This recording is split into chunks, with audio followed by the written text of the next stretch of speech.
किसान साथियों नमस्कार। धान की फसल के अंदर ये जो बालियां सूखने की समस्या है वो अभी से आना शुरू हो गई है। आप ये बाली देख सकते हैं, ये जो बाली है पूरी तरह से सूख गई है और इसके अंदर जो दाने हैं वो प्रॉपर बने भी नहीं हैं किसान साथियों।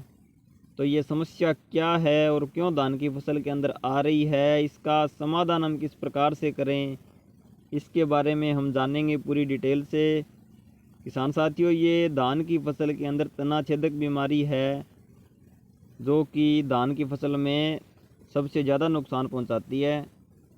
और साथियों, अगर समय रहते इसको कंट्रोल नहीं किया गया तो धान की जो फसल है उसके अंदर 5% से लेके 30 से 35% तक जो प्रोडक्शन है वो प्रभावित हो सकता है। किसान साथियों, आपके धान की फसल के अंदर भी अगर बालियां सूख रही है तो समय रहते सावधान हो जाएं, क्योंकि ये धान की फसल के अंदर तना छेदक कीट का अटैक है। आप जैसे ही सूखी हुई बाली को खींचकर बाहर निकालेंगे तो इसकी जो गोब है उसके अंदर या तो आपको जिंदा लार्वा मिल जाएगा या फिर उसकी जो वेस्ट है वो आपको दिखेगी।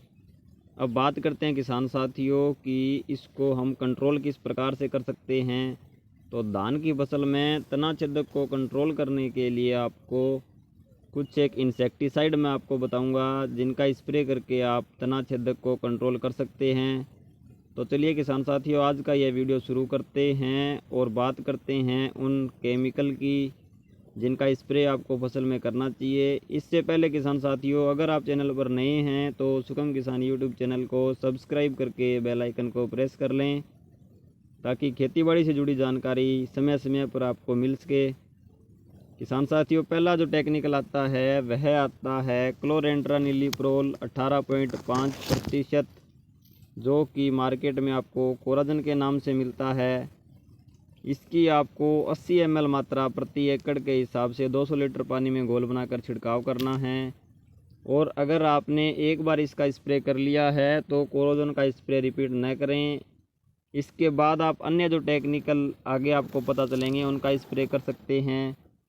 नंबर 2 पर जो टेक्निकल आता है वह आता है कार्टाप हाइड्रोक्लोराइड 75% SG फॉर्मूलेशन में आता है। यह अलग अलग कंपनियों का अलग अलग नाम से आता है। इसकी आपको 170 से 200 ग्राम मात्रा प्रति एकड़ के हिसाब से इस्तेमाल करनी है। बात करें अगले टेक्निकल की तो नंबर 3 पर जो टेक्निकल आता है वह आता है फिप्रोनिल 80% WG, यानी कि वेटेबल ग्रेन्युअल फॉर्मूलेशन में यह हमें मिलता है और यह जंप नाम से मार्केट के अंदर आपको मिल जाएगा। इसकी आपको 25 से 40 ग्राम मात्रा प्रति एकड़ के हिसाब से इस्तेमाल करनी है। नंबर 4 पर जो टेक्निकल आता है वह फिप्रोनिल 5% आता है। इसे अक्सर किसान भाई लिक्विड रिजेंट नाम से भी जानते हैं।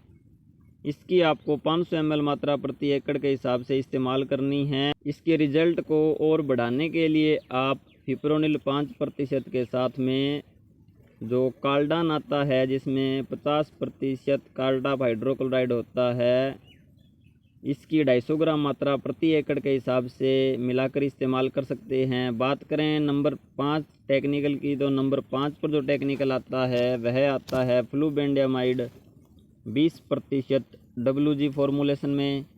इसकी आपको 100 ग्राम मात्रा प्रति एकड़ के हिसाब से इस्तेमाल करनी है। यह भी बहुत सी कंपनियों का आता है किसान साथियों।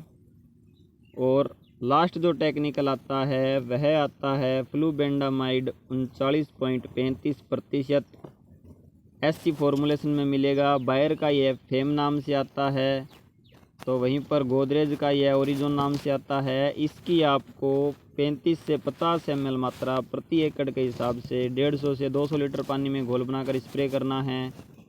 इन बताए गए टेक्निकल में से किसी भी एक टेक्निकल को आप अपनी धान की फसल में स्प्रे कर सकते हैं। इससे आपकी जो धान की फसल है वो तना छेदक से सुरक्षित हो जाएगी और जो आपकी फसल में बालियां सूखने की समस्या है वो नहीं आएगी।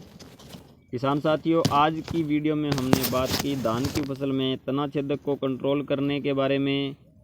उम्मीद करता हूँ आपको जानकारी उपयोगी लगी होगी, इसलिए वीडियो को ज़्यादा से ज़्यादा किसान साथियों के साथ शेयर करें। मिलते हैं ऐसी ही किसी नई वीडियो में, तब तक के लिए धन्यवाद।